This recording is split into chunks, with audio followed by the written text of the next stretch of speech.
Welcome to the Happy Hormones Coach podcast, your go-to source for all things women's health. I'm here to guide you through the ups and downs of hormonal changes, helping you understand how these shifts impact every aspect of your life. So whether you're in the perimenopause phase or really any other phase of life, looking to improve your overall well-being, or just seeking practical tips on stress management, nutrition, and fitness, then this podcast is for you. Join me as we explore holistic and functional approaches to health, share expert insights from guests, and empower you to feel your best at every stage of life. Before we dive into today's episode, I want to remind you that the information shared in this podcast is for educational purposes only and is not intended to diagnose, treat, cure, or prevent any medical condition. Always consult with your healthcare provider before making any changes to your health regimen. Hey friends, welcome back to another episode of the Happy Hormones Coach podcast. I'm your host, Jennifer. So I have a question for you. Have you ever started your week feeling absolutely amazing, like you could conquer the world, only to hit Wednesday afternoon and feel like you could fall asleep standing up? That's the energy roller coaster. And if you're in perimenopause, it can feel like the ride just got faster and bumpier.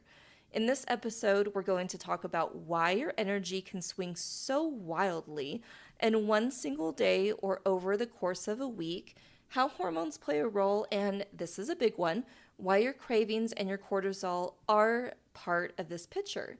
And of course, I'll end with a simple, actionable step you can try this week to help you get off the ride and onto more stable ground. All right, so let me paint this picture here.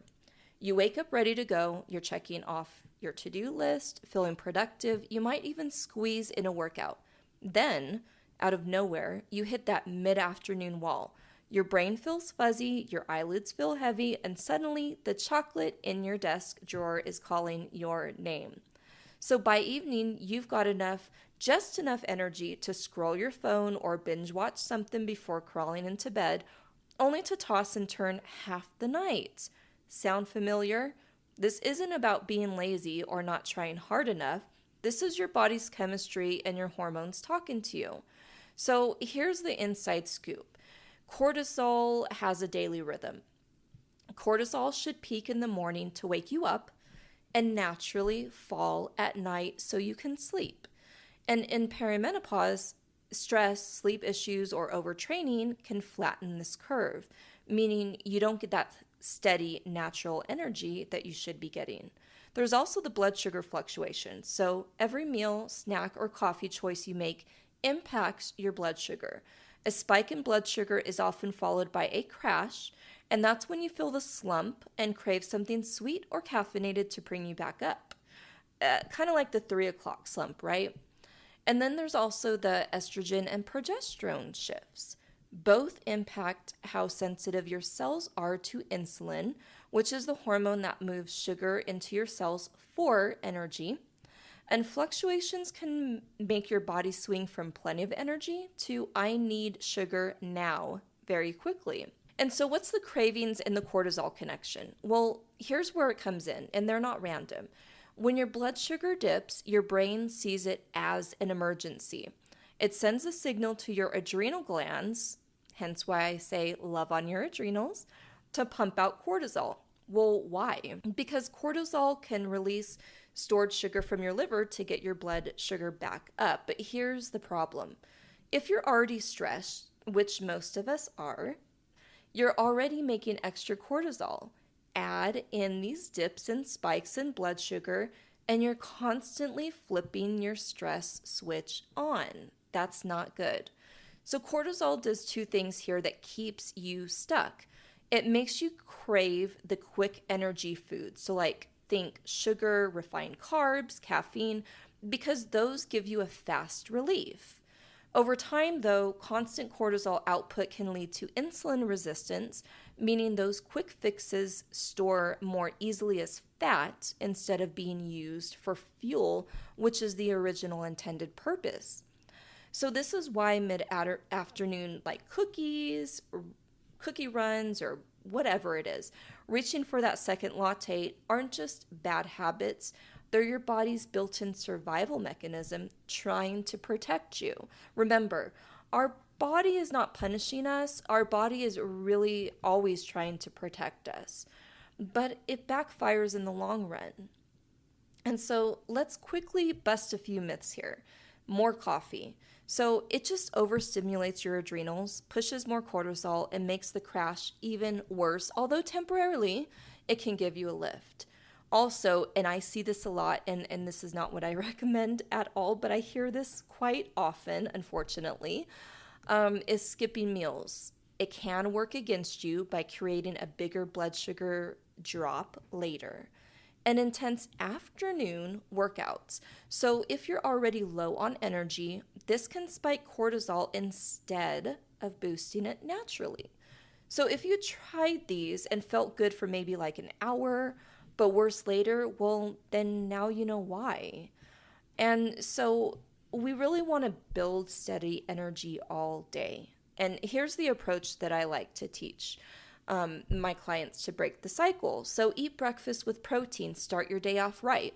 So within the first 1 to 2 hours of waking, now this is depending because I do like a good overnight fast and to kind of stretch it out a little bit. So whenever you do wake up or whenever you do your first meal of the day, think like you want to get 20 to 30 grams of protein, healthy fat, and fiber. Again, balanced meal here.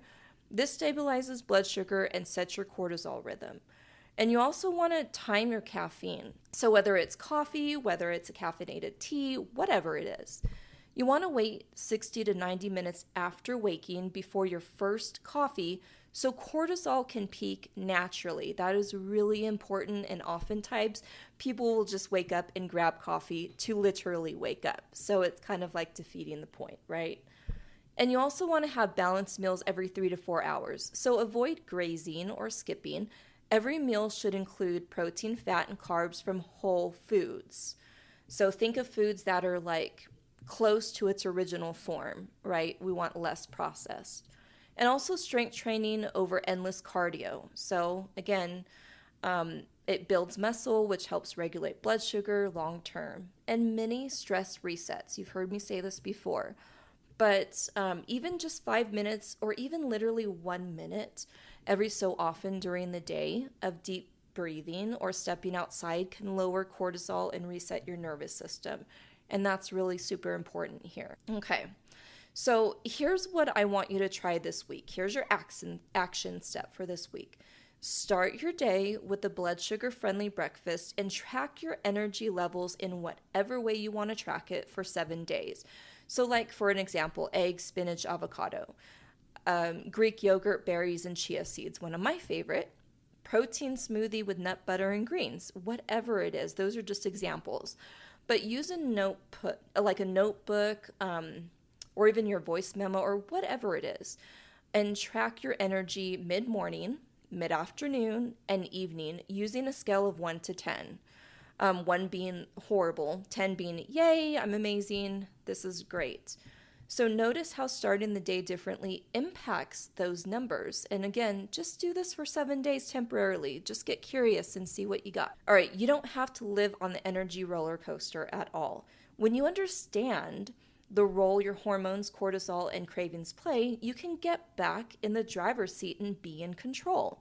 Small, consistent changes like starting your day with the right breakfast and balancing your meals can smooth out those highs and lows so you can feel steady, focused, and energized again. If you want help customizing your nutrition, workouts, and even stress resets to your cycle or hormone patterns, just join me inside my Faith, Health, Fitness community or anywhere I'm on social, and yeah, we can make that happen. It's really about working with your body, not against it. All right, let's get off this roller coaster, Hormone Hotties, and go get to tracking your energy. Take care. Thank you for tuning in to the Happy Hormones Coach podcast. I hope you found today's episode insightful and empowering. Remember, taking charge of your health is a journey, and I'm here to support you every step of the way. If you enjoyed this episode or any of the other episodes, please be sure to share, subscribe, rate, and leave a review. It does help me to reach more women like you who are striving for optimal health and happiness. And don't forget to follow me on social media for daily tips and inspiration. Until next time, stay healthy, stay happy, and keep thriving.